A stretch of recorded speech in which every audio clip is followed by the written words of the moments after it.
Alright, hi guys, this is Joshua Boone here.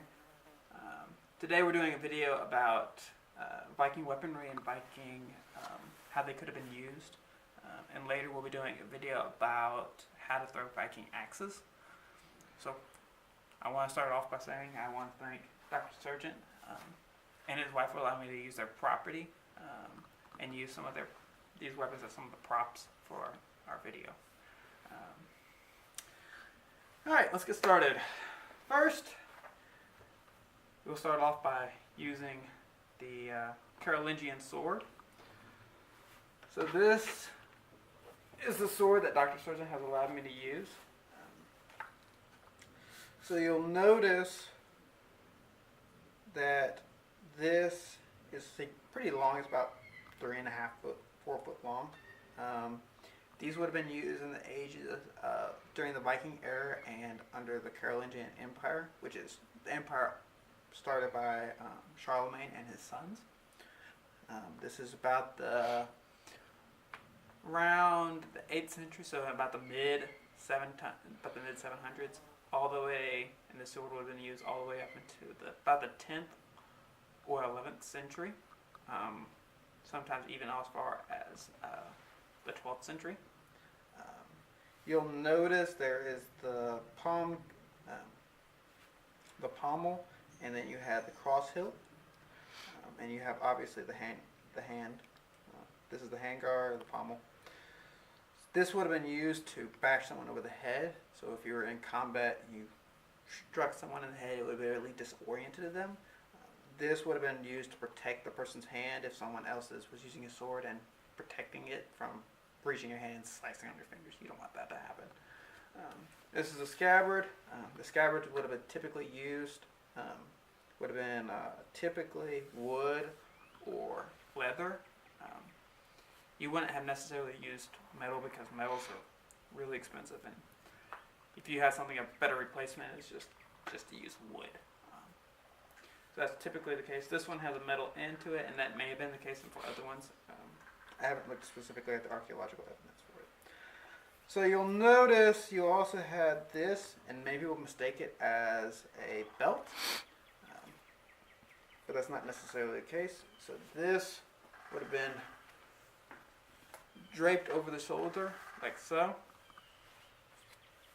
with a hanging crossguard over the torso, with the sword typically laying on the left side. So often cases you would be able to tilt it forward and draw in one fluid motion with the sword, with the scabbard hanging down by the side. This sword, like in most Carolingian swords, has two edges.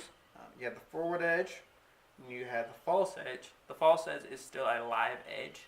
It's just called the false edge for a number of different reasons I won't go into. You have the point, and then you have the groove here in the middle. So the forward edge is used whenever you're primarily cutting. So if you're cutting for the foot, lengthwise, or cutting to the shoulder. However, you have the false edge, which would have been used if you were somehow disoriented. You could come around and cut with the back edge. Come in. That way you have versatility in being able to use both sides. You can go one side, left side. The groove here in the middle is whenever it's able to catch blood and be able to drip down the blood into the end so it can drip off. You don't want your sword to be covered in blood. It's not appealing. Also, it's not ideal whenever you're facing in combat, just because it makes the sword handle, this sword, become slick with blood and may be able to lose your grip on the sword. These swords were expensive to make, so oftentimes nobility or royalty would have been using these.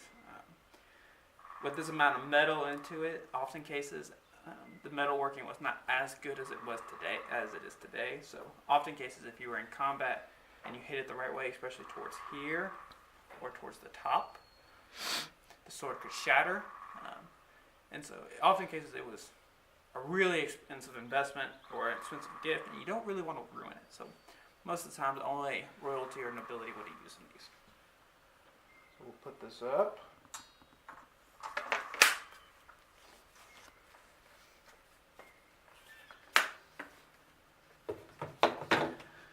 Next, we'll have a spearhead. This is a spearhead provided by Dr. Sargent. He hasn't attached the handle to it, so I'll try to best demonstrate as possible. So this is a typical European spear.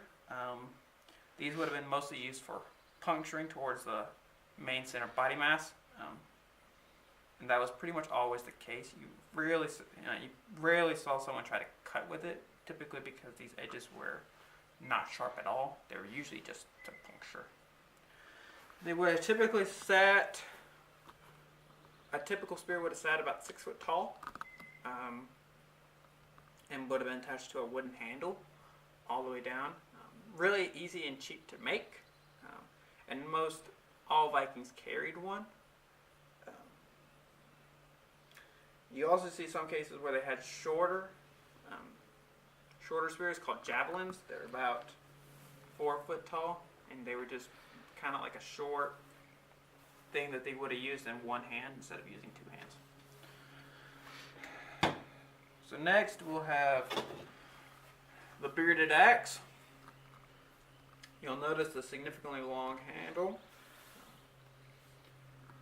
These typically would have been oak or really strong material, because their oak was really flexible but also very strong. You'll notice that this axe head has a kind of like a hook. It was called the beard in Scandinavian society. This allowed it to have an increasingly long edge and be able to, if you're facing someone in combat, be able to catch swords or catch the edges of shields and pull them to you. So typically, you could have seen them used in along with a shield. However, because the handle is significantly long, often the case would have been that they would have used just 2 hands for this. And these were primarily found within Danish Vikings. Next, you have the hand axe. This would have been an axe that you would have carried simply, short, kind of short. You would have the Carolingian sword, as I demonstrated earlier, on your left side, and this would have been on your right side. So the first thing would have been used was a sword with a shield. But whenever the sword would have broken or would have been lost or something would have happened to the sword, often cases you'll see in sagas where the Scandinavians will toss the sword aside or pull out an axe at the root. And there's several cases mentioning that.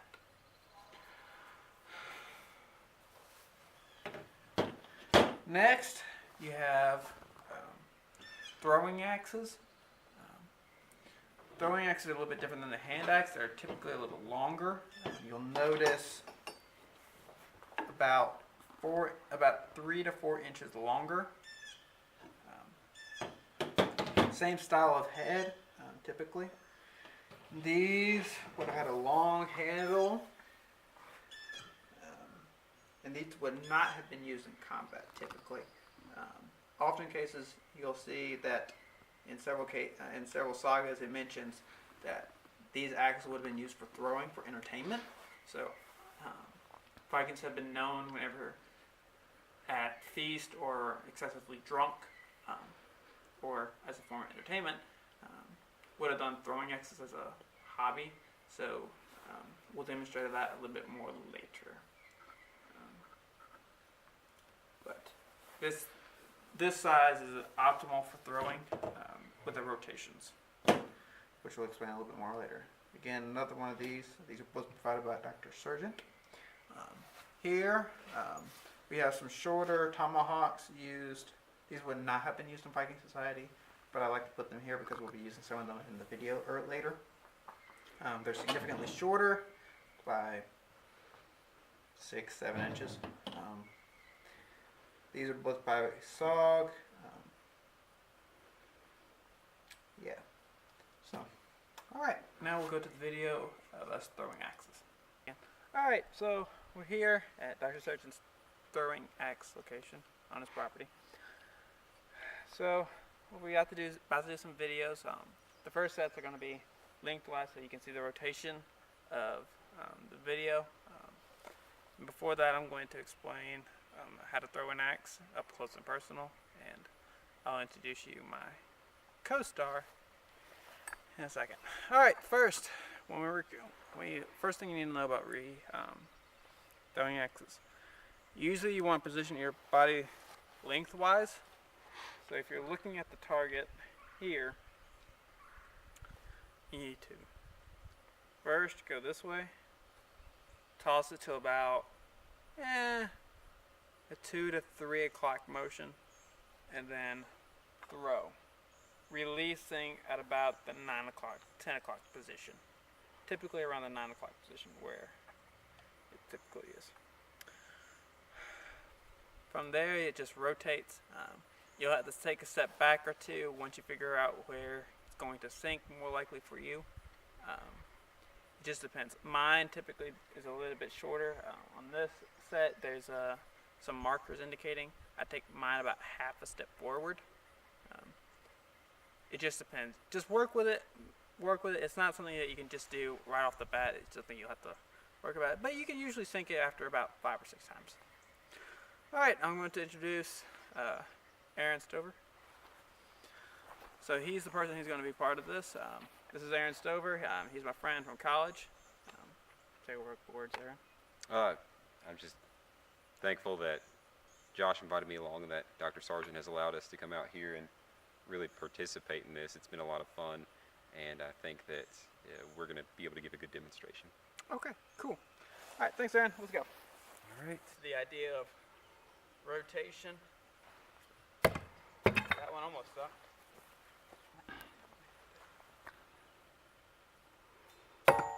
There's one.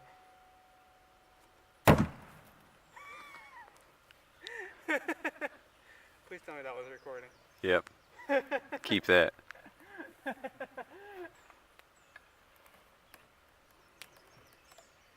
I can get it out. What the heck? Oh yeah, you got the blunt end in there. Ooh, right dead center. There we go.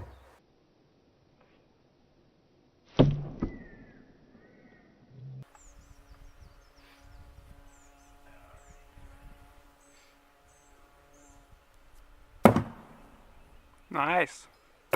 Nice.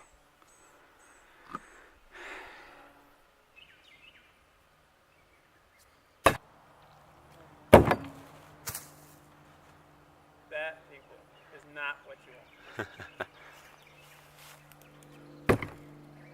That's what you want.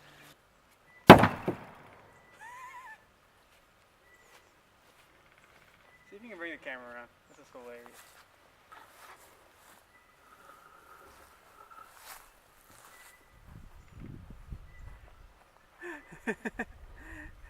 It bounced off and stuck on top of the log. Hey guys, we're back again. Conveniently, Dr. Surgeon decided to show up right at this particular moment. So, this is Dr. Surgeon. We want to thank him for allowing us to use his property and his targets and his throwing axes and some of the other props that we used in our video. You're most welcome.